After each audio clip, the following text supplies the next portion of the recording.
que Dios actúa un milagro en nuestras vidas, cada vez que Dios viene a nuestro encuentro con un milagro, ya sea por medios naturales o bien sea por su mano poderosa, lo debemos ver a Él primeramente por lo que Él es, Dios hecho carne. Cada vez que Dios viene a nuestras vidas y nos da y nos concede un bien a nuestras vidas, de cualquier manera, ya sea, vuelvo a repetir, de manera de medios naturales o bien a través de su mano poderosa, tenemos que verlo a Él como lo que Él es Dios santo. Pero también debemos recordar que a través de esas cosas, Dios nos llama a santidad. Dios constantemente, a través de lo que tú lees en la palabra, a través de lo que hace en nuestras vidas, te llama a santidad, a santidad, a santidad. No dejes pasar esos beneficios sin que tu corazón y tu mente cambien. No dejes pasar cada una de las cosas que Dios hace en tu vida sin que tu corazón se incline cada vez más a Él en su búsqueda, para que Él reciba la gloria, para que Él sea exaltado, para que Él sea reconocido como lo que es Dios 3 veces santo. Cuando lees, por ejemplo, el Evangelio de Juan, recordarán ustedes que los samaritanos y aquel hombre, funcionario de Herodes, van a recibir a nuestro Señor Jesucristo por lo que es. Y aquel hombre que sanó en Betesda, recuerdan ustedes, luego el Señor lo va a encontrar o lo va a buscar y lo encuentra en el templo y le dice, ya no peques más, has sido sanado. Por lo cual entonces ellos entraron en la dinámica de lo que hace Dios. Y cuando Jesús calma la tempestad ahí en la barca con sus discípulos ya no lo van a ver de la misma manera que lo vieron antes de ese evento, sino ya no lo van a ver como un hombre, sino ahora lo van a ver como la deidad presente, Dios mismo hecho carne. Lo que estaba ahí, lo que detuvo el viento, lo que detuvo aquel embravecido mar, no era otro más que Dios hecho carne. Lo ven así como el santo, como Jehová de los ejércitos, lo están observando ahí. Y cuando Pedro, en aquella pesca que le llamamos la pesca milagrosa, sacan aquellos grandes o la multitud de peces, pues entonces Pedro se acerca al Señor diciéndolo, cayendo de rodillas ante Jesús, y le dice, apártate de mí, Señor, porque soy un hombre pecador.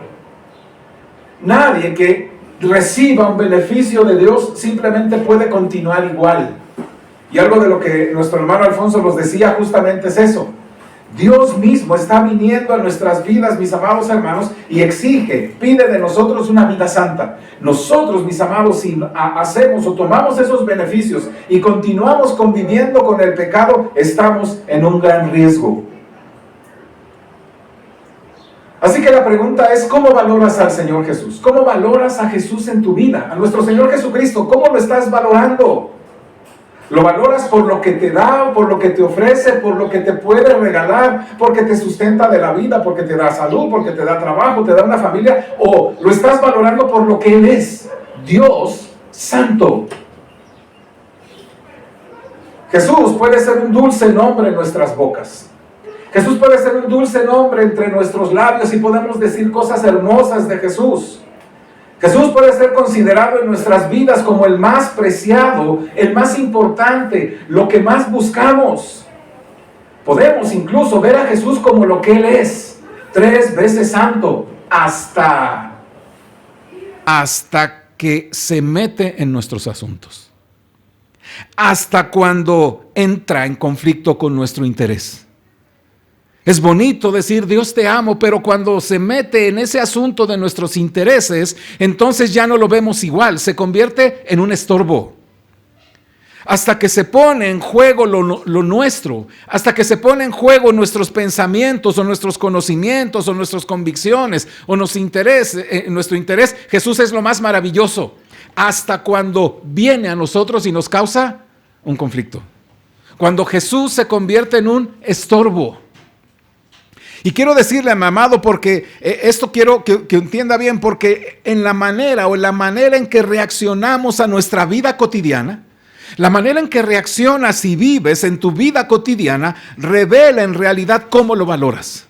No es lo que digas, no es lo que pienses, no es lo que tú le digas a la gente, es en la vida cotidiana cómo valoras al Señor Jesucristo, cómo lo estás considerando en tu vida y cómo lo estás observando. Él puedes decir, Él es gran Señor, es el Maestro, es el Creador de todas las cosas, pero ¿y eso qué tiene que ver cuando te pide que, por ejemplo, ames a tu prójimo como a ti mismo y no lo haces?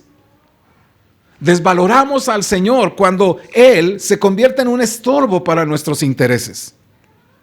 Por ejemplo, Mateo capítulo 19, lo invito a que vaya por favor ahí, antes de lo que habíamos dicho, capítulo 19.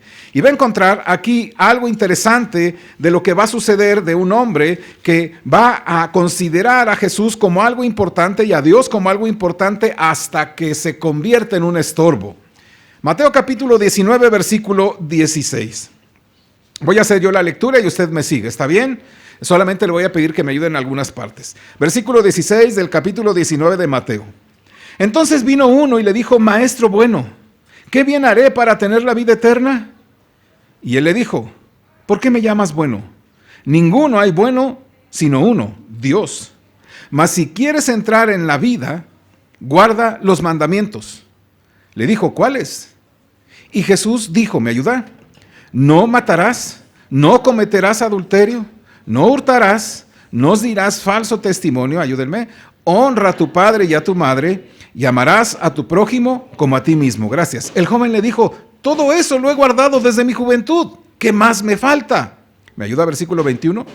Jesús le dijo, si quieres ser perfecto, anda, vende lo que tienes y dalo a los pobres, y tendrás tesoros en el cielo, y ven y sígueme. Oyendo el joven esta palabra, se fue triste, ¿qué dice ahí? Porque tenía muchas posesiones. Escucha bien lo que va a suceder. Maestro bueno, ¿qué bien haré para tener la vida eterna? Este joven, mi amado hermano, usted puede observar, o este rico joven tiene, y usted va a observar esto, tenía una teología correcta. Tenía una teología correcta. Había vivido una vida moral limpia. Amaba a Dios, amaba a su prójimo. Y además tenía un alto valor de quién era Jesucristo. ¿Sabe por qué? Porque le llama maestro y bueno. En pocas palabras, lo que le dice a él en estos dos calificativos es que él era un maestro y que era bueno. El Señor, ¿qué le fue lo que le dijo? Bueno, ¿por qué me llamas bueno?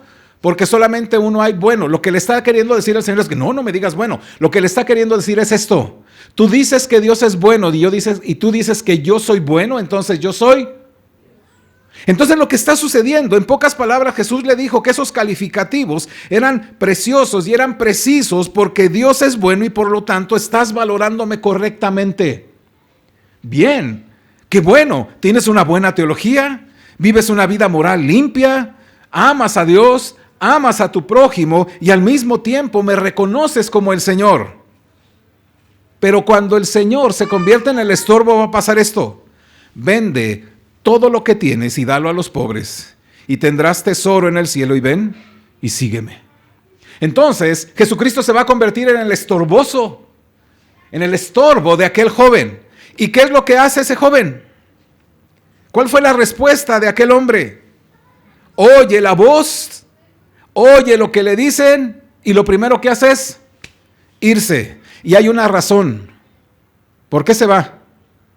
Porque tenía muchas posesiones. Por eso, mi amado hermano, no importa qué tanto concepto tengas a Dios en tu vida, a Jesucristo y todo lo que sea, no importa cuánta Biblia sepas y cuánta teología sepas, cuántos libros has leído, cuántos no has leído. La cuestión es esta: cuando Jesús viene a tu vida y te enfrenta, ¿cómo lo ves a Él? ¿Como un estorbo? ¿Como algo que estorba tu vida? Y por eso entonces te alejas de Él, o a lo mejor quizás simplemente no le haces caso y sigues en tu vida normal. Jesucristo puede convertirse en un estorbo para nuestras vidas.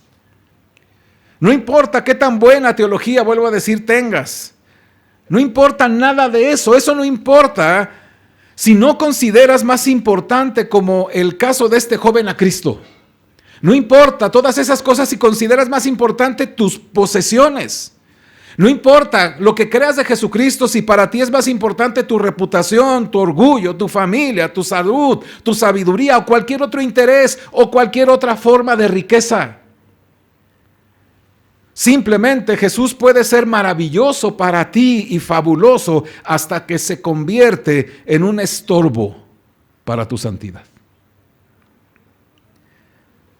Porque cuando Jesús es estorbo, entonces te das cuenta que lo es, porque de ti van a aflorar toda clase de pecados, toda clase de situaciones, porque vas a preferir retirarte, irte a otro lugar, a hacer otras cosas, a alejarte del Señor que valorarlo a Él, de tal manera que no vas a poder doblegar tu corazón, no vas a poder acercarte a Él, no podrás arrepentirte. ¿Por qué? Porque Él se ha convertido en estorbo.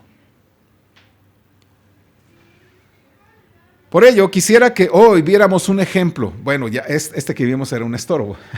Pero en este tiempo hemos venido hablando de milagros y quiero que vayamos a uno de estos milagros tremendos. Y yo creo que para usted va a ser, y ya lo ha leído seguramente, y usted va a descubrir exactamente este mismo principio. Quizá usted, al ver este ejemplo que está en Mateo capítulo 8, versículo 28 al 34, nos puede ayudar a entender cómo estamos nosotros delante de nuestro Señor. Así que le invito por favor a que vayamos a Mateo capítulo 8, versículo 28 al 34. Si lo tiene, por favor, le voy a suplicar que nos pongamos en pie y hagamos la lectura puestos de pie.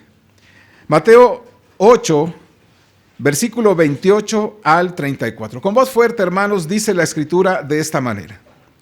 Cuando llegó a la otra orilla, a la tierra de los Gadarenos, vinieron a su encuentro 2 endemoniados que salían de los sepulcros, feroces en gran manera, tanto que nadie podía pasar por aquel camino. Y clamaron diciendo, ¿qué tienes con nosotros, Jesús, hijo de David?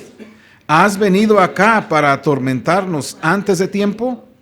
Estaba paciendo lejos de ellos un hato de muchos cerdos, y los demonios le rogaron diciendo, si nos echas fuera, permítenos ir a aquel hato de cerdos. Él les dijo, id.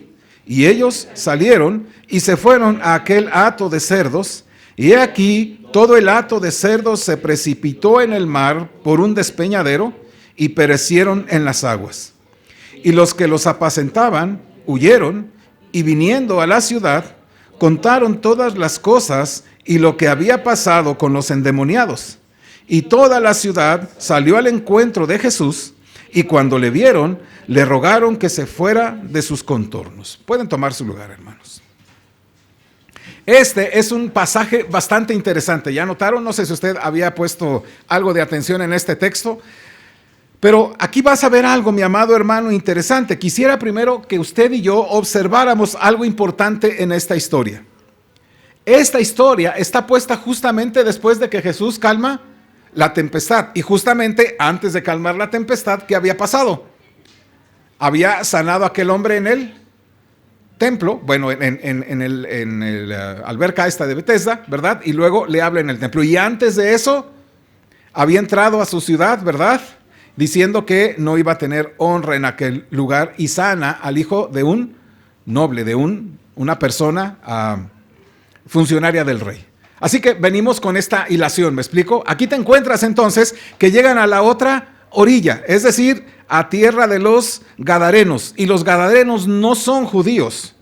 Por lo menos los samaritanos tenían una pintadita, vamos a llamar así, tenían solamente los 5 libros del Antiguo Testamento, pero no tenían el resto, de tal manera que tenían cierto conocimiento, pero estos gadarenos no tienen absolutamente nada con los judíos, no conocen al Dios de Israel y simplemente son alejados de esas promesas. Se me hace muy interesante que el Señor Jesucristo vaya a ese lugar como una probadita de lo que es el reino de los cielos entre los gentiles. Y bendito al Señor sea porque a nosotros nos llegó el Evangelio, ¿cierto? Porque nosotros somos beneficiarios de todas estas bendiciones. Ahora, Jesucristo acaba de calmar una tempestad.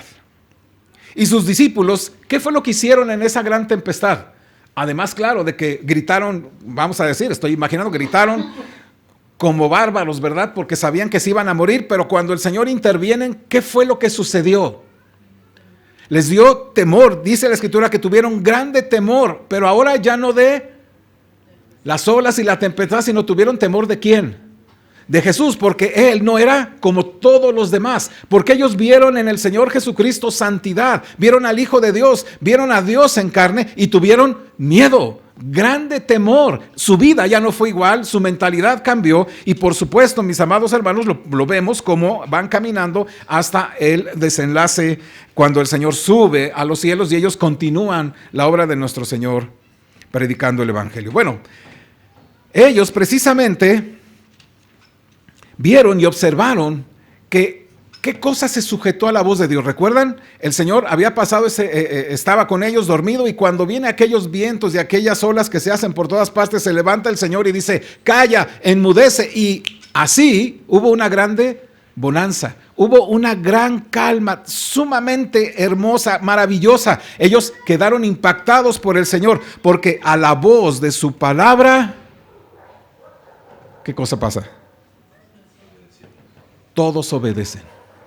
Escucha, Él es Dios hecho carne y todo, absolutamente todo se sujeta a su palabra.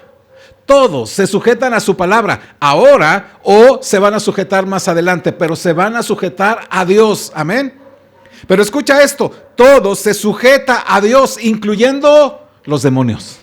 Amén. ¿Cierto o no? Ahora bien, quiero hablar momentáneamente, entro ahí esa parte y luego salgo porque no se trata este momento de hablar sobre demonios, ¿verdad? Sobre lo que la palabra de Dios dice, pero sí quiero decirles algunas cosas sobre esto, para que no quede, digamos, ahí simplemente mencionado. Ahora, la primera cosa que quiero decirte es esto, los demonios son reales. Hermano, los demonios son reales. No digas, no, yo no creo en esas cosas, no, eso no es verdad. Son reales. Tiene una prominencia muy importante en el Nuevo Testamento, por ejemplo. Pero también es cierto que los demonios son reales, tan cierto como Satanás lo es. Satanás, mi amado hermano, es real. Es el tentador. Tentó a nuestro Señor Jesucristo. Así que cuando niegas la existencia de los demonios y de Satanás, o cuestionas su existencia, lo que realmente es niegas lo que la palabra del Señor dice y pones en evidencia a la palabra, lo cual sería obviamente algo totalmente incorrecto. Bien, Satanás y los demonios, hermanos, son reales y ellos tienen una influencia enorme en todas las cosas y en las personas. Claro, por supuesto que están sujetos a Dios, pero escucha, Satanás y sus demonios son reales y tienen una influencia enorme en nuestro mundo. De hecho, Satanás, digamos, es sobrenatural y por lo tanto es mucho más fuerte que cualquier poder humano. Nosotros no podemos simplemente decir, échame un ángel y ahorita, ¿verdad? Un ángel o un demonio. Nosotros podemos hacer, ellos están por encima de nosotros. De hecho, la Escritura dice en el Salmo que nos has hecho un poco menor que ellos. Por lo tanto, ellos tienen más fuerza, más poder, etcétera, etcétera. Entonces, Satanás, que también fue un ángel, ahora es también tan real y tiene una influencia enorme y tiene un gran poder que cualquier ser humano. Y de hecho, hoy día, y siempre ha sido así, es el que organiza, es el autor intelectual de toda la maldad del mundo. Sobre todo, dice la Escritura que es un engañador. Busque por favor en la Escritura sin perder Mateo. Segunda de Corintios 2:11. Segunda de Corintios 2:11. Y va a encontrar ahí lo que el apóstol Pablo nos hace referencia con respecto a Satanás y sus demonios. Dice así el versículo 11 de Segunda de Corintios 2. Juntos dice así. Para que Satanás no gane ventaja alguna sobre nosotros, pues no ignoramos sus maquinaciones. ¿Me ayudan por favor con el versículo 10? Dice el versículo 10 lo siguiente, ¿me ayuda? 10 y 11. Dice, y al que vosotros perdonáis, yo también, porque también yo lo he perdonado. Si algo he perdonado, por vosotros lo he hecho en presencia de Cristo, para que Satanás no gane ventaja alguna sobre nosotros, pues no ignoramos sus maquinaciones. Escuche, lo que dice el apóstol es que precisamente dentro del perdón, si tú no perdonas, lo que estás haciendo es darle ¿qué? Ventaja. Ahora, Satanás engaña. Satanás es un truán, es un bárbaro.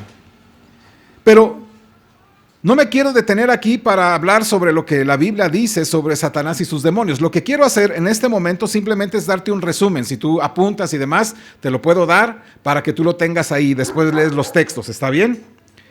Pero tendré un breve resumen de lo que es Satanás y sus demonios.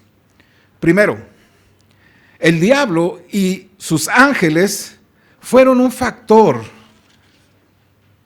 que estuvo presente en la vida, en la enseñanza y los milagros del Señor Jesucristo. Ahí estuvo presente. Desde la tentación de nuestro Señor Jesucristo en el desierto, en el comienzo de su ministerio, Mateo 4 del 1 al 11, hasta los eventos que rodearon su crucifixión, también va a estar presente. Juan capítulo 13, versículo 27. Jesús, de hecho, enseñó que los demonios esclavizan activamente a las personas. Lucas capítulo 13, 16. Y se refiere a aquella mujer que había estado atada, ¿verdad? Aquella mujer encorvada, ¿verdad? Que la había mantenido cautiva, ¿verdad? O esclavizada. También Satanás busca activamente ganar gran influencia sobre los líderes de las instituciones religiosas. Eso está en Juan 8:44. Busca activamente ganar influencia sobre los líderes de las instituciones religiosas. Vosotros sois de vuestro padre el diablo. ¿A quién le dijo eso? A los líderes religiosos, ¿verdad? De Jerusalén. También Satanás se opone activamente, muy activamente, y busca minar y corromper la obra del evangelio. Lucas capítulo 8, 12. Es decir, roba la palabra, ¿verdad? Trae algunas cuestiones a nuestras vidas. Bueno, también Jesús enseñó que Satanás entiende su enorme influencia en el mundo porque lo considera su reino. Lucas 11, 17, 18. Incluso cuando dijo al Señor Jesucristo, todo esto te daré, ¿verdad? Porque a mí me ha sido dado si postrado me adoras. Él conoce o piensa de su reino. Lucas capítulo 11, 17 y 18 habla acerca de que un reino dividido entre sí mismo no permanece. De tal manera que el Señor también dice, Él está pensando que es un reino. Bueno, es un reino ahí. Cuando los discípulos más cercanos de Jesús describieron el ministerio milagroso de nuestro Señor Jesucristo, dijeron así en Hechos 10, 38. Dice, ¿cómo Dios ungió con el Espíritu Santo y con poder a Jesús de Nazaret? Y escuche, y cómo éste anduvo haciendo bienes y sanando a todos los oprimidos por el diablo, porque Dios estaba con él. De tal manera entonces que los discípulos describen ese ministerio, el ministerio de nuestro Señor Jesucristo, cuando hablan acerca de que el diablo también está inmiscuido haciendo ¿qué cosa? Oprimiendo a las personas. Y luego, cuando el Señor Jesucristo comisionó al apóstol Pablo y lo envió al mundo gentil, le dijo lo siguiente en Hechos 26, 18. Le dijo, para que abras los ojos, para que se conviertan de las tinieblas a la luz y de la potestad de Satanás a Dios. Es decir, cuando habla de la potestad de Satanás, significa que las personas están bajo su dominio. ¿Me explico? Y por supuesto, ellos comprendieron que todos, juntamente ellos y nosotros, los cristianos, estamos involucrados en una lucha frontal, en la que no tenemos lucha contra carne ni sangre, sino contra principados, como contra potestades, contra los gobernadores de las tinieblas de este siglo, contra huestes espirituales de maldad en las regiones celestes. Efesios 6, 12. Y también, mis amados hermanos, los discípulos, los apóstoles, los escritores de la Escritura, ellos también nos advierten muchas veces y en muchas ocasiones a todos nosotros, según 1 de Pedro 5:8. Sed sobrios y velad, porque vuestro adversario, el diablo, como león rugiente, anda alrededor buscando a quien devorar. Por eso es que Dios no quiere que seamos ignorantes de los designios de Satanás y de lo que él hace. Satanás es real, mi amado hermano. Y por lo tanto deberíamos considerar estas cosas para que nosotros podamos depender más del Señor. El diablo, por supuesto, no tiene autoridad sobre ningún cristiano. no tiene autoridad sobre ningún cristiano, escuche, cristiano verdadero, excepto, y aquí está la excepción, él no tiene ninguna autoridad sobre ningún cristiano, excepto la autoridad que le otorgamos cuando le creemos a él. ¿Me explico? Cuando de repente estás pasando por alguna situación, ¿verdad? Y oyes al diablo o viene esa influencia que te dice, desconfía en Dios, Dios no te va a proveer, Dios no te va a dar. Esa es una manera en que el diablo te ayuda a ¿qué? A desconfiar en Dios. Y entonces, por lo tanto, ¿verdad? Empieza a tener autoridad sobre ti. El diablo no tiene autoridad sobre ningún cristiano excepto la autoridad que nosotros le otorgamos al creerle a él. Porque lo que hacemos es conceder autoridad a quien quiera en quien confiamos. ¿Sí me explico? Si yo confío en el Señor y en sus promesas, ¿qué estoy haciendo para mi vida? Dándole autoridad sobre mí. Pero si yo confío en lo que Satanás me susurra y me dice, ¿a quién estoy dando autoridad?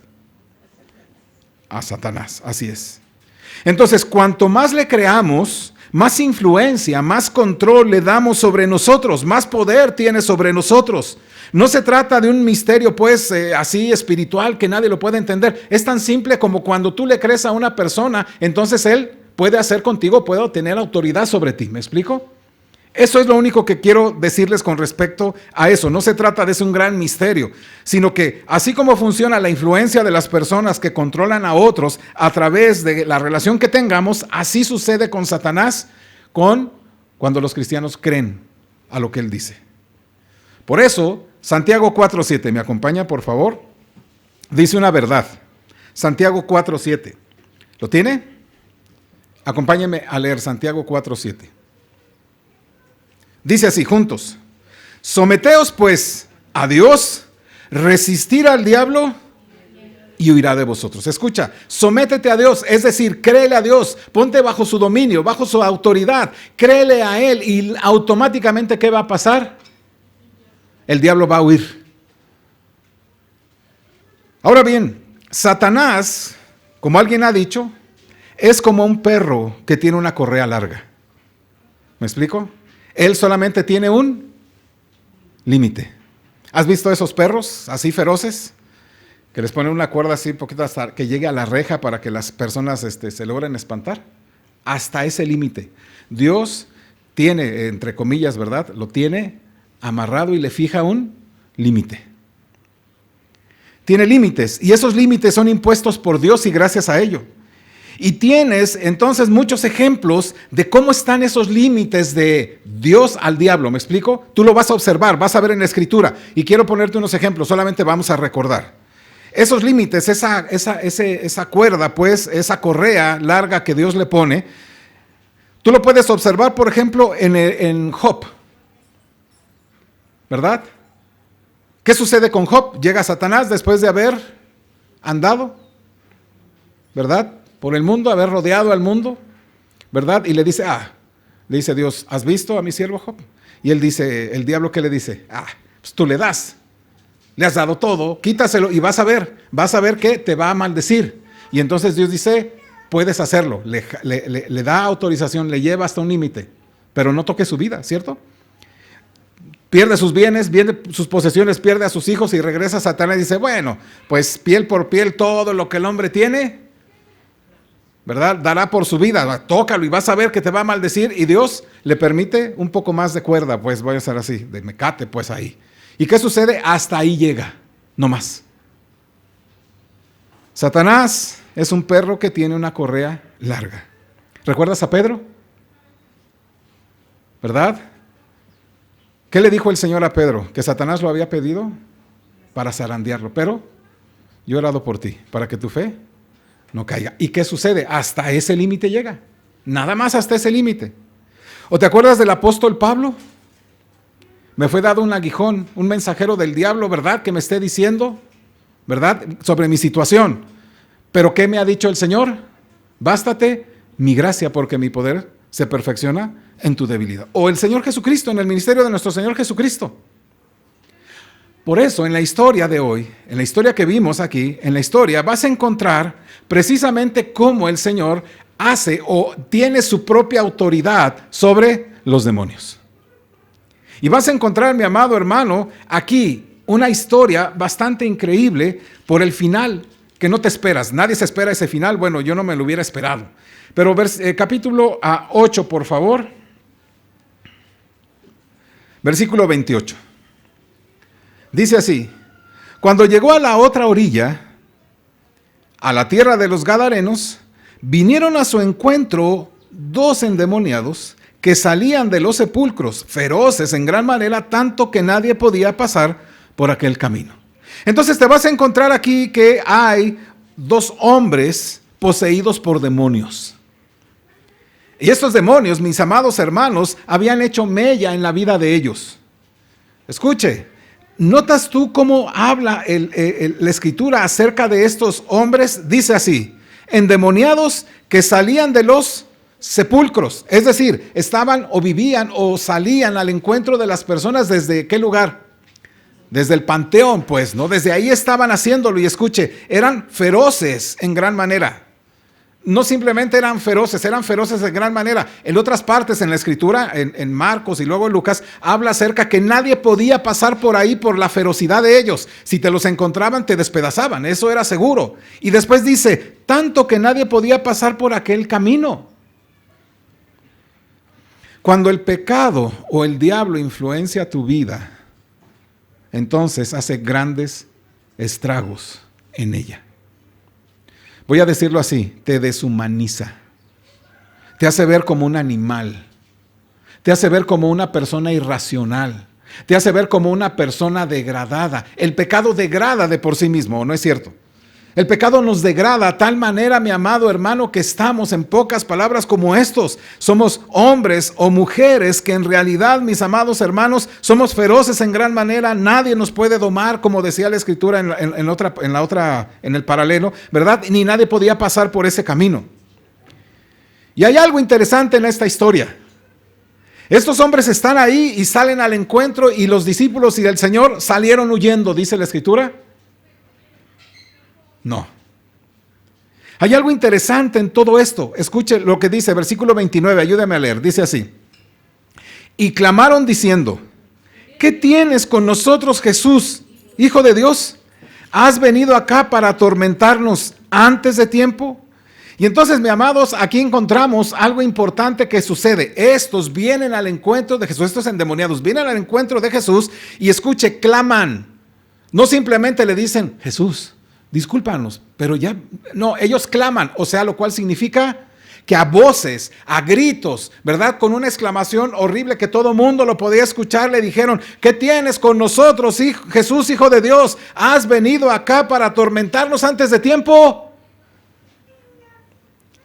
Y quiero que entiendas, mi amado hermano, que aquí hay 3 cosas que los demonios saben sobre Jesús. Hay 3 cosas que saben sobre Jesús, ¿ya las notaste? Primera cosa, ellos saben quién es. Ellos saben que ese que está pasando, que viene a su encuentro, ellos saben quién es. Lo reconocen. Ellos dicen, lo llaman, ¿cómo lo llamaron? Jesús, Hijo de Dios. Ellos lo vieron como lo que era. Era hombre y era el Hijo de Dios, Dios mismo. De tal manera entonces que ellos se acercan y le gritan, ¿qué tienes con nosotros, Jesús, Hijo de Dios? Y vuelvo a repetir, ellos tenían buena teología. Ellos sabían quién era. Segunda cosa, ellos saben que Jesús tiene absolutamente poder sobre ellos. Lo saben. De tal manera que lo pueden, o puede el Señor expulsar a esos demonios o no. Pero eso depende de Él, del Señor Jesucristo. ¿Me explico? El Señor les puede decir que salgan y les puede decir a dónde pueden ir. Esto es maravilloso, hermanos. El Dios nuestro Señor Jesucristo tiene ese poder de decirle a un demonio, sal de ahí y vete para allá. Lo saben también que hacen algo, le ruegan. Le rogaron, le piden permiso a Jesús para salir de esos cuerpos. ¿Me ayuda, por favor, versículo, ¿dónde estoy? 29, ¿verdad? Y vamos a leer versículo 31, dice el versículo 31. Y los demonios le rogaron diciendo, si nos echas fuera, permítenos ir a aquel hato de cerdos. Escuche bien lo que está pasando aquí. ¿Ya notaron? Esto es interesante. Ellos vienen a su encuentro y le dicen, ¿qué tienes con nosotros, Jesús, Hijo de Dios? Ya inmediatamente está puesta su deidad y ahora vean, saben que Jesús tiene toda autoridad y los demonios le ruegan. Ahora ya no le gritan, ya no le están clamando. ¿Qué tienes contra nosotros? Ahora le están rogando y le ruegan con esto. Mire, empieza así el texto. Si nos echas fuera, ¿ya notaron? ¿Ya notaron lo que le quiere decir al Señor Jesucristo? Tú tienes la autoridad de echarnos fuera. Sabemos que la tienes. Si nos echas, déjanos ir a ese hato de cerdos. Si no, bueno, esa es la autoridad que tiene. Pero ¿notan ustedes cómo están reconociendo la autoridad y el poder de Jesucristo? Mi amado hermano, estos demonios saben lo que es Jesucristo y lo que es capaz de hacer. No solamente lo ven como Dios hombre, sino también lo ven que Él tiene el poder sobre todas las cosas. Una buena teología, tienen una buena percepción de lo que es Él. Los demonios, versículo 31, los demonios le rogaron diciendo, si nos echas fuera, permítanos ir a aquel hato de cerdos. Lo que me dice es que los demonios, mi amado hermano, sabe que odian vagar por el mundo sin nadie en que habitar. Ellos quieren habitar en algo o en alguien. Si no, ellos hubieran dicho, no, pues tú sácanos y no hay problema. No, ellos le rogaron, si nos vas a echar fuera, déjanos ir ahí, porque al diablo no le gusta vagar por el mundo sin que nadie los habite. Y esto es importante, amado hermano. Y entonces tú puedes darte la idea de cuán malvados son y cómo hacen tan enorme su maldad cuando entran a cualquier tipo de ser para echarle mano y acabar con ellos, arruinarles la vida. Por eso, yo te invito a que dejes a un lado todas esas cosas de oscuridad, pues películas de terror, películas que hablan sobre el diablo, que si el aro, que si Poltergeist, que si la monja, que si esas son puertas que estás abriendo. Ni tampoco que te vayas a leer la mano, que si el café, que si el tarot, que si las cartas, que si ese tipo de cosas, porque lo que no sabes es que el diablo aprovecha esas cosas para entrar en alguien. Si las practicas, arrepiéntete, déjalas a un lado, porque estás jugando con fuego. Y el fuego del infierno. Por eso, tú te das cuenta lo malvado que son. ¿Cómo pueden potenciar su maldad? Porque Él quieren echarle mano a cualquiera y apoderarse de sus cuerpos. ¿Para qué? Para tenerlos así como este hombre o estos hombres. Dice en otra porción que andaban desnudos, o uno de ellos por lo menos andaba desnudo entre los sepulcros. Se sajaba la piel, ¿verdad? Daba voces por todas partes. La gente le tenía miedo porque el pecado, mi amado hermano, y Satanás deshumaniza a los hombres. Los hace ver como animales. Tercera cosa. Los demonios saben que tienen un futuro asegurado. Saben que tienen un futuro asegurado. Saben que están destinados al tormento eterno. Lo saben. Saben que ya están condenados. Ya lo saben. El versículo, por favor, ¿me ayuda? 29. Ayúdame, por favor. Dice el versículo, juntos. Y clamaron diciendo, ¿qué tienes con nosotros, Jesús, Hijo de Dios?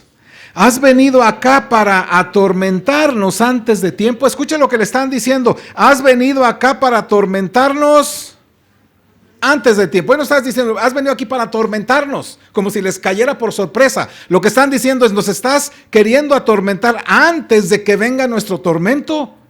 ¿Quieres adelantar nuestro tormento? Mi amado hermano, Satanás tiene un final. Ese glorioso día está cerca. Amén. Ese día en que el Señor por completo tomará a Satanás y los demonios y los enviará a estas prisiones en el infierno por siempre. Y estaremos nosotros con nuestro Señor Jesucristo y no habrá más pecado, ni más llanto, ni más lloro, ni más dolor. Todos estaremos, aquellos que hemos confiado en el nombre del Señor, estaremos maravillados con el Señor. Ellos saben que llegará un momento en que recibirán su tormento final. Mateo capítulo 25, por favor, acompáñeme. Mateo 25, 41. Este es un texto que conocemos, pero aquí está inmerso esto. No quiero ir a Apocalipsis y demás porque, vuelvo a repetir, no quiero profundizar en estas cosas más que esto que tengamos. Mateo 25, 41. Dice así, ¿me ayuda? Entonces dirá también a los de la izquierda: apartaos de mí, malditos, al fuego eterno preparado para el diablo y sus ángeles. Escucha entonces aquí, este fuego eterno está preparado. Escuchen nada más esta frase. Ese fuego eterno está preparado ¿para quién? El diablo y sus ángeles y todos aquellos que lo sigan. O, para decirlo en manera negativa, estará preparado para el diablo, sus ángeles y todos los que no se sometan, ni vivan, ni vean en Jesús, al Hijo de Dios, al Santo, y vivan de acuerdo a sus normas. Todos esos estarán ahí. Pero escucha esto, ese fuego eterno, ¿qué dice? Está. Desde el principio de todas las cosas ya está. Y ahí va a dar Satanás y los demonios. Por eso, mi amado hermano, estos demonios saben que están condenados. Y de hecho ni siquiera luchan con la esperanza de obtener victoria en ese sentido. O sea, no están buscando esa victoria para no ir ahí. ¿Me explico? Luchan para arrastrarnos a ustedes y a mí y a los que puedan a ese lugar. Ellos están luchando para arrastrar a todos aquellos que puedan arrastrar. Y los demonios justamente es lo que están haciendo, buscando hoy arrastrar a las personas al lugar de ellos, donde van a ser puestos por la eternidad. Por eso los demonios le dicen: Jesús, has llegado antes de tiempo. A ver, espera, has llegado antes de tiempo. No es el momento, ahora sí llegaste temprano. Claro, quienes están hablando son esos demonios que están ahí, ¿me explico? Esos que están ahí, le dicen al Señor: has llegado antes de tiempo, has llegado temprano. ¿Sabe? Ellos sabían que estaban condenados, que estaban destinados a esa condenación. Sabían que Jesús, el Hijo de Dios, sería el vencedor. Pero no lo sabían hasta el momento en que Cristo se humanó. Eso es un misterio que el diablo no sabía, que Cristo se humanara. Y entonces su castigo se les adelantó, por decirlo de alguna manera. Ellos saben que Cristo vendría antes del momento de la derrota final. Bueno, de hecho, me ayuda por favor de nueva cuenta en lo que le dice en versículo 29, juntos. Y clamaron diciendo: ¿qué tienes con nosotros, Jesús, Hijo de Dios? ¿Has venido acá para atormentarnos antes de tiempo? Y luego le piden que vayan a los cerdos. Entonces, ¿ellos qué están pensando, estos demonios? A ver, piénselo conmigo. ¿Ellos qué están pensando? Bueno, pues nomás nos va a cambiar de aquí a acá, ¿cierto? Sabían que ya estaban condenados, sabían que Jesús era el vencedor, pero no sabían hasta que sucedió que Cristo vendría antes del momento de la derrota final ahí. Bueno, de hecho, pensaban que todavía les quedaba tiempo, pero su tiempo ya había llegado. Ahora, Mateo nos dice, entre otras cosas, que no nos habla acerca del número de demonios, ¿o sí?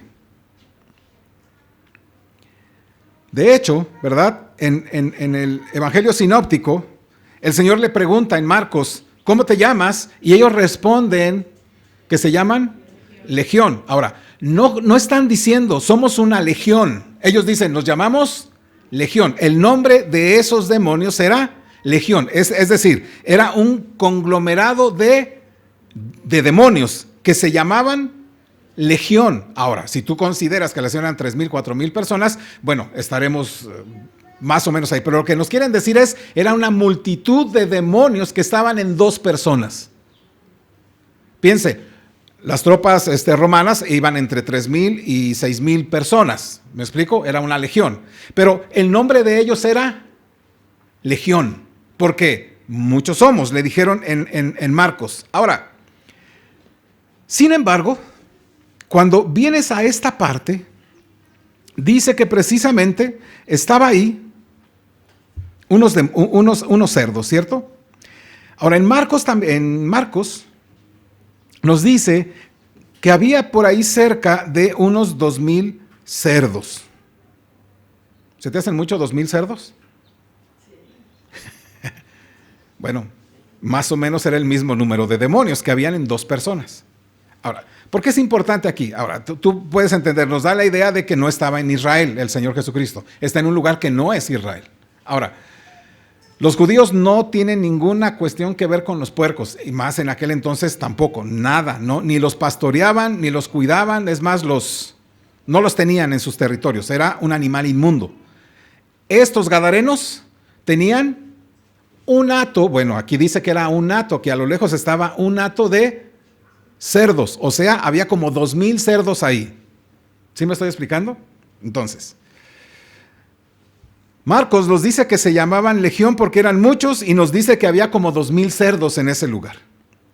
Lo que nos permite entonces darnos una idea de cuán grande y cuán grave era la esclavitud de esos hombres. Piense usted, eran 2, dividámoslo, ¿no? Así como para vernos bien. 1,000 y 1,000.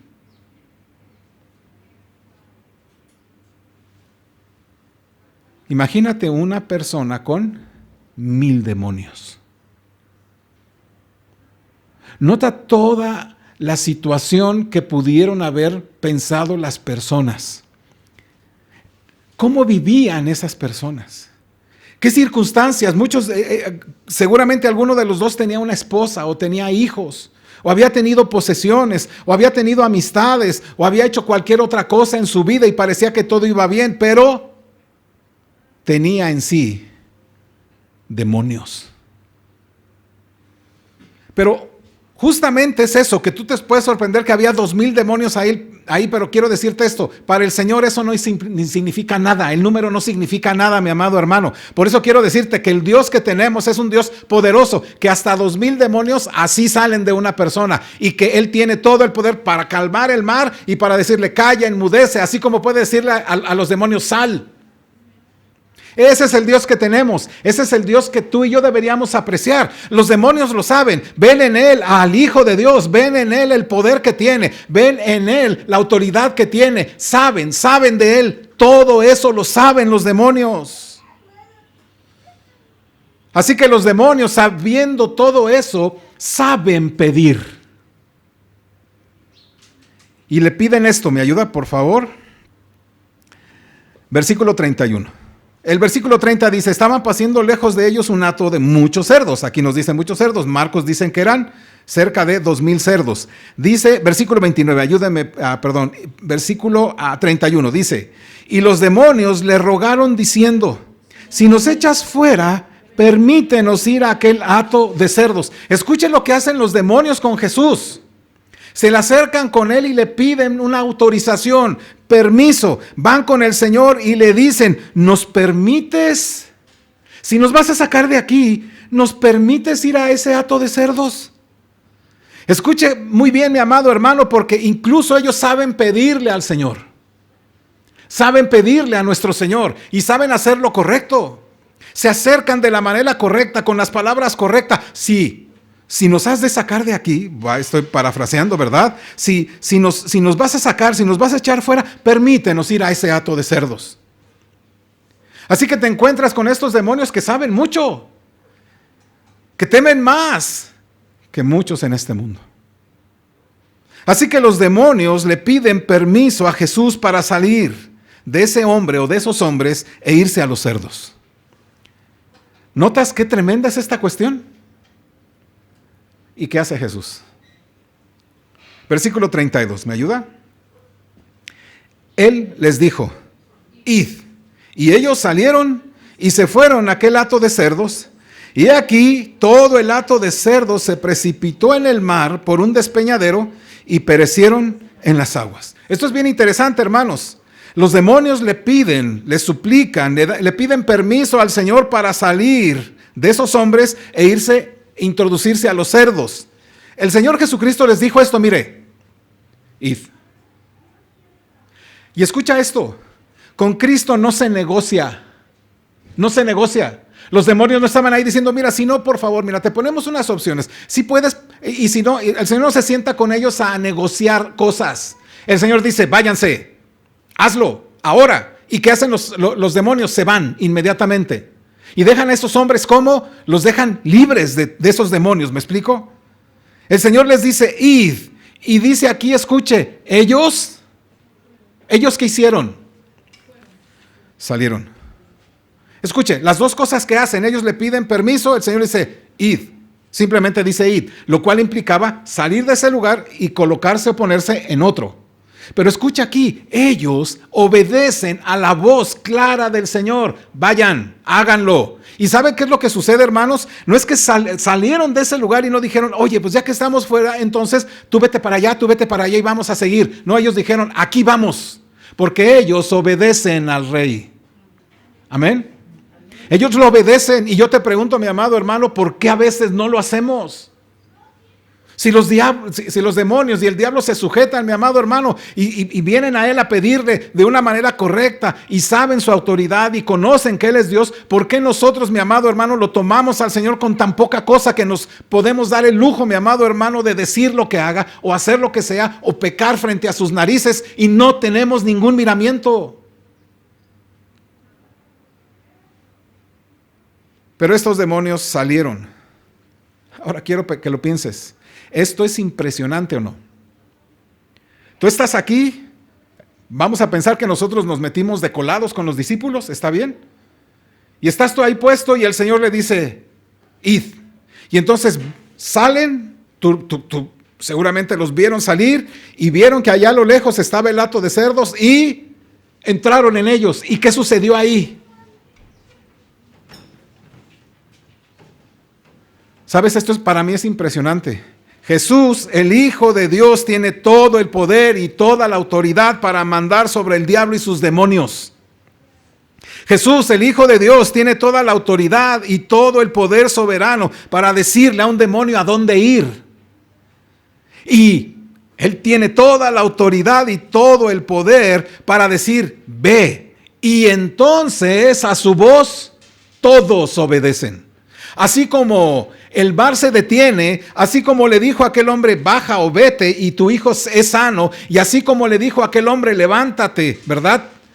Toma tu lecho y vete, así como Él te dice, obedece, así deberíamos ser nosotros todo el tiempo, en cada momento, mi amado. Él tiene toda la autoridad de hacerlo y de pedirlo. Y aquellos demonios entran a aquellos cerdos y los cerdos empiezan hacer y deshacer y salen despavoridos. ¿Y qué sucede con esos cerdos?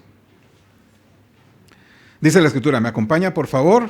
Versículo 31 dice, Él les dijo, id. Y ellos salieron y se fueron a aquel hato de cerdos. Y aquí todo el hato de cerdos se precipitó en el mar por un despeñadero y perecieron en las aguas. Entonces tú vas a ver aventarse a un despeñadero ¿a cuántos cerdos? 1000 cerdos. Escucha lo que estoy queriendo decir. Imagínate tú, estás viendo a 2000 cerdos despeñarse. No, 1000 cerdos despeñarse, o 2000, perdón, que era lo que decía Marcos. ¿Ves? 2000 cerdos despeñarse y muriendo. Escucha el ruido que hacen. Escucha todo lo que hacen entre ellos antes de aventarse a ese precipicio. Escucha cuando están cayendo por ahí, escucha el sonido que hacen en las piedras y escucha ese sonido de quejido que hacen los cerdos. Imagínatelo solamente tú ahí.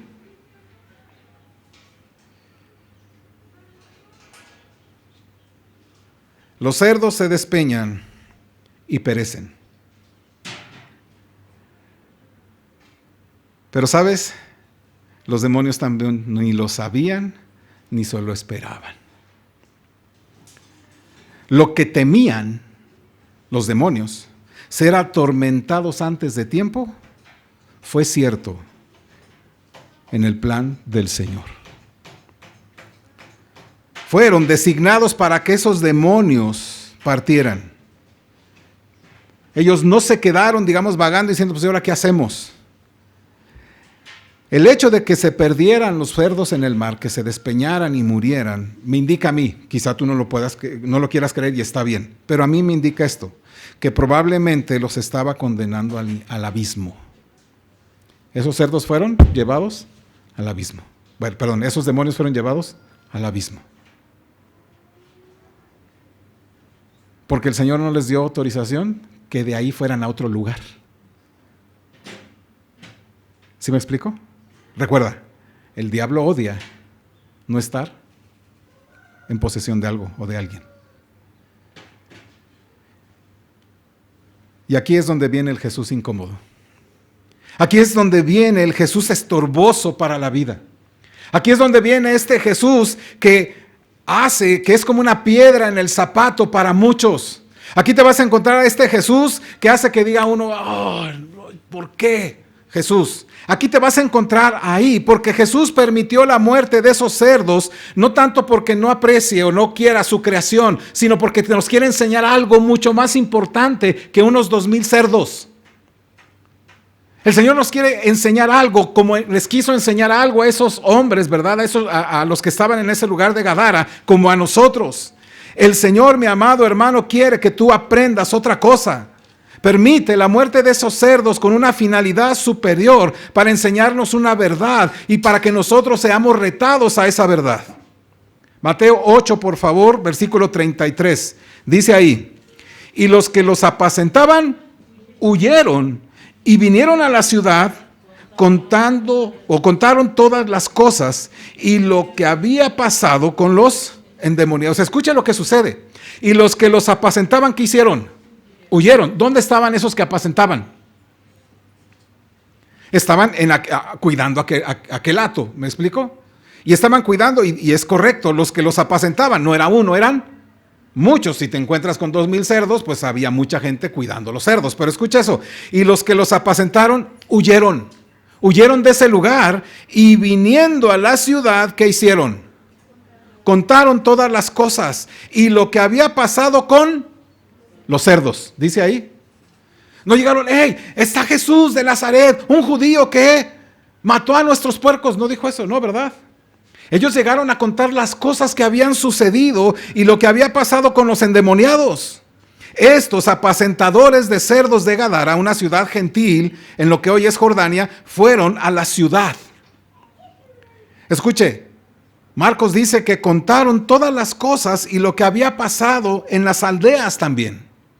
O sea que estos, para llegar a la ciudad, tuvieron que pasar por aldea gritando y diciendo, ha sucedido un milagro. ¿Recuerdan esos endemoniados? ¿Cómo no nos dejaban pasar? Ahora están limpios, ahora no tienen ningún demonio. Han sido liberados. ¿Por quién? Por un judío, por Jesús, por el que les dijo que se fueran. Fueron ahí diciendo y hablando acerca de lo que había sucedido con estos hombres. No fueron a contar lo que había pasado con los cerdos. Ellos vinieron a su ciudad hablando lo maravilloso, lo grande, lo prioritario de lo que era. ¿Qué sucedió ahí? La liberación, la sanidad y la libertad de 2 hombres. Antes habían sido endemoniados y ahora están completamente libres. Ellos consideraron primeramente la libertad que les dio Jesús. Y estos apacentadores de cerdos huyen y dieron aviso en la ciudad y por los campos. Y entonces los habitantes de Gadara, ¿qué hacen? ¿Me ayuda, por favor? Versículo 34. Y toda la ciudad salió al encuentro de Jesús. Y cuando le vieron, le rogaron que se fuera de sus contornos. Vinieron a Jesús. Y entonces, ¿qué sucede? Dice ahí, vinieron al encuentro de Jesús y cuando le vieron, automáticamente le vieron y dijeron, vete de aquí, vete de aquí. Marcos capítulo 5, versículo 15 dice así, yo se lo leo si quieren encontrarme ahí, está bien. Marcos 5, 15 dice así, vienen a Jesús y ven al que había sido atormentado del demonio y que había tenido la legión, sentado, vestido y en su juicio cabal, y tuvieron miedo. Así que vienen vienen justamente estos hombres de la ciudad, aquellos 2 hombres que habían estado bajo el dominio de los demonios, les fue restaurada su humanidad por el poder y la autoridad de Jesús. Amén.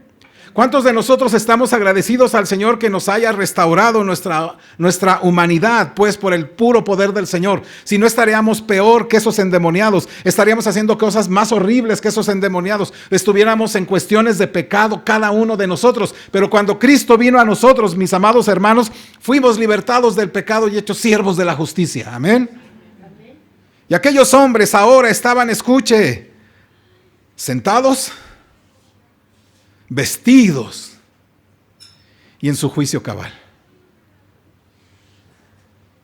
Ahora ves a 2 hombres completamente libres por el poder de Dios. Sus vidas fueron así, restauradas en un momento.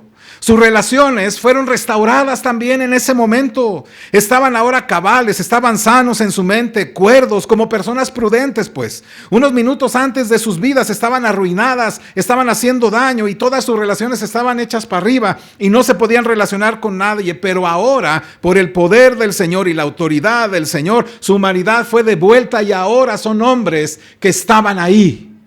Más adelante verás tú, si vas a Marcos, uno de ellos, o Lucas, uno de ellos se acerca al Señor queriéndose ir con ellos en la barca y el Señor le dice, no, vete a tu casa y a tu parentela y cuenta cuán grandes cosas ha hecho Dios contigo. Ese es el costo que Dios nos manda hacer. El Señor ya te ha hecho libre, te ha librado. Entonces vuelve hasta tu casa y a tu parentela y cuenta cuán grandes cosas ha hecho Dios por ti.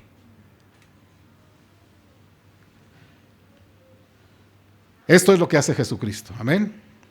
Esto es lo que hace nuestro Señor. Él tiene todo el poder, toda la autoridad para restaurar la vida, para restaurar el matrimonio, para restaurar tus relaciones con tus hijos, para restaurar las relaciones con tu madre, con tu padre, con tu familia, con tus hermanos en la fe. Él tiene todo el poder para librarte del poder del demonio y del diablo. Amén. Él tiene todo el poder para darle un nuevo sentido a nuestra vida, para restaurar nuestras vidas, para restaurar todo lo que tenemos, mis amados hermanos.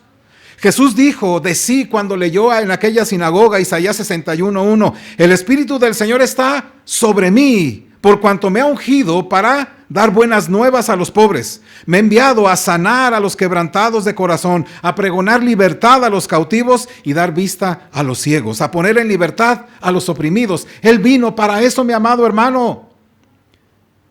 Y quienes nos vean también les decimos, a esto vino el Señor. Él puede restaurar y dejarte a ti de una manera cuerda, con vestidos, en tu juicio.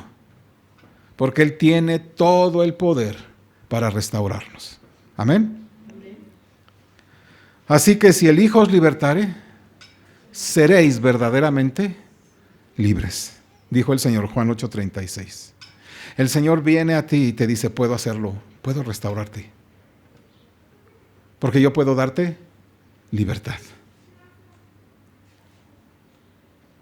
El Señor Jesucristo da libertad en todo. Amén. No solamente la libertad del pecado, nos da libertad. Nos hace libres para servirlo. Pero entonces aquí viene el Jesús incómodo. El Jesús estorboso. Versículo 34, lo vuelvo a leer. ¿Me ayudan? Y toda la ciudad salió al encuentro de Jesús. Y cuando le vieron, le rogaron que se fuera de sus contornos. A ver, ¿qué pasó aquí? Ahora le dicen, ya vete de aquí, lo corren, lo están corriendo. Y lo que puedo ver aquí es lo mismo que sucede en el libro de Job. Satanás pide permiso para afligir a Job. ¿Y Dios qué hace? Se lo concede. Aquí está una situación de prueba, mi amado hermano, para Job, de fidelidad para con Dios. Job, ¿qué amas? ¿Qué amas más? ¿Tus bienes? ¿Tus posesiones? ¿Tu familia? ¿Tu salud? ¿O me amas a mí? Este es el asunto de Job. ¿Qué amas más? Puedes amar a Dios o seguir amando esas cosas. Y Dios entonces utiliza a Satanás para poner a prueba el corazón de Job. Y quiero, mi amado hermano, que lo entiendas. Hoy también viene Dios a tu vida a ponerte a prueba a ti. ¿Qué es lo que más amas? Jesucristo viene a una ciudad gentil como Gadara, liberta a un prisionero de los demonios, a 2 prisioneros de demonios, restaura la vida y la esperanza de ellos, pero al mismo tiempo le quita a una ciudad un hato de cerdos, que es el sustento de algunos o de muchos miembros de esa comunidad. Les quita su riqueza, su esperanza. Estos vienen a Jesús y ven lo que hizo con un hombre y vio lo que sucedieron con los cerdos. 2,000 cerdos estaban muertos y un hombre había sido sano. Y entonces quizá voltearon ahí y dijeron, tenemos como 50 endemoniados, nos vamos a quedar pobres, vete de aquí. No te queremos, no queremos tus milagros, preferimos nuestros bienes que la salud espiritual. Preferimos esos bienes que nos dan seguridad a ver gente cuerda, gente libertada. No lo queremos, vete de aquí, lárgate, no te queremos ver aquí, porque estás siendo un estorbo para nuestro beneficio, para nuestro bien. Por eso Jesús hace eso, por eso Jesús liberta a 2 hombres y lleva al despeñadero o permite que esos cerdos mueran. Porque aquella ciudad sale y se da cuenta de lo que implica el Señor. Se convierte en un estorbo para la vida. Y el Señor los lleva a ese punto que deben elegir. ¿Quieres la prosperidad? ¿Quieres tus recursos, tu dinero? ¿Quieres lo que eres tú? ¿O me quieres a mí? ¿Prefieres tu dinero, tus ganancias, lo que es tuyo? ¿O a mí? ¿Dónde vas a poner tu esperanza? ¿En tu sustento, en la fuente de tus riquezas, en tu trabajo, en el negocio que tienes o en el dinero que tienes guardado? Tu esperanza va a estar en mí. Debes decidir ahora. ¿Estás esperanzado en las riquezas y posesiones que te dan tus cerdos? ¿O estás y pones tu esperanza en quien es Jesús? Aquel hombre, uno de ellos, le dijo al Señor Jesús, yo quiero irme contigo. Él dijo, no me importa todo el costo que haya sucedido aquí, pero yo dejo todo y te sigo. Estos hombres, esa ciudad le dijo, ¿sabes qué, Jesús? No nos conviene, eres un estorbo para nuestro bien. Lárgate de aquí, vete de aquí, no te queremos, porque eres un estorbo a nuestro bien, a nuestra paz, a nuestro sustento, a nuestra esperanza. No te queremos. Y con sorpresa observamos esto. Le rogaron que se fuera de sus contornos. Vete, no te queremos aquí. Mira, vete de aquí, nada, no queremos hacer nada. Por favorcito, mira, no nos digas más, vete, no queremos. Porque eres un estorbo. Estos hombres y estas mujeres y esta comunidad valoró lo suyo más que a Jesús y lo echan de una manera muy cordial. Y me parece que muchos aquí pueden estar sorprendidos de lo que puede hacer Jesús. Puedes darle un lugar adecuado en tu vida. Puedes tener una extraordinaria teología, puedes saber mucho de Biblia, tener una calidad moral intachable, tener un alto concepto de quién es Jesús y su santidad, tener un alto concepto sobre ti mismo para no ser como ese hombre pecador. Pero todo eso, mi amado hermano, amigo, no importa si consideras más importante cualquier otra cosa que a Él. Todo eso no importa si no obedeces al Señor, ni amas a Dios y a tu prójimo como a ti mismo. No importan esas cosas. No importa nada de eso si lo que te pide el Señor trastoca tu reputación, o trastoca tu orgullo, o trastoca tu familia, o tu propia sabiduría, o cualquier otro interés, o cualquier otro tipo de riqueza. No importa, mi amado hermano, porque si valoras más eso, entonces le dirás al Señor muy cordialmente, hazte para un lado, no te metas en mis contornos, porque yo prefiero mis cerdos. Aquí no te metas. Todo lo demás está bien, pero no con lo mío. Simplemente Jesús puede ser maravilloso para ti hasta que se convierte en un estorbo para tu santidad. Porque cuando Jesús es un estorbo, entonces afloran toda clase de pecados. Y lo que hacemos es sacar a Jesús de nuestros intereses, Decirle muy cordialmente, Señor, es que gracias por ayudarme, y tú dame, y tú provéeme, pero aquí no te metas, porque esto yo lo resuelvo, así lo voy a hacer, así voy a vivir, porque esto es mi hato y lo voy a cuidar porque me provee seguridad, me provee todo lo que yo necesito. Y lo que hacemos es sacar a Jesús de nuestros intereses, lo corremos de manera decente, porque nos es un estorbo para lo nuestro. Y se convierte en un estorbo que queremos quitar para cuidar nuestros propios cerdos, con los que convivimos y nos hacen sentir tan seguros. Así que el día de hoy tienes dos opciones. O como Job, dejar que Él te quite tus cerdos con los que te sientes seguro y que te humilles delante de Él y que lo valores como lo que Él es y que dependas de Él y que dependas de su palabra. Que te dejes quitar esos cerdos que impiden una mayor santidad. O simplemente seguir confiando en esos cerdos que te hacen sentir y actuar como los gadarenos. Sorprendido por lo que hace Jesús, maravillado por lo que es, pero no te metas en mis terrenos, no te metas con mis intereses, no te metas con mis cerdos, porque es lo que valoro más. Y decentemente le estás pidiendo, aquí no entres aquí. Porque se ha convertido de repente Jesús en un estorbo para tu vida. Vamos a ponernos de pie.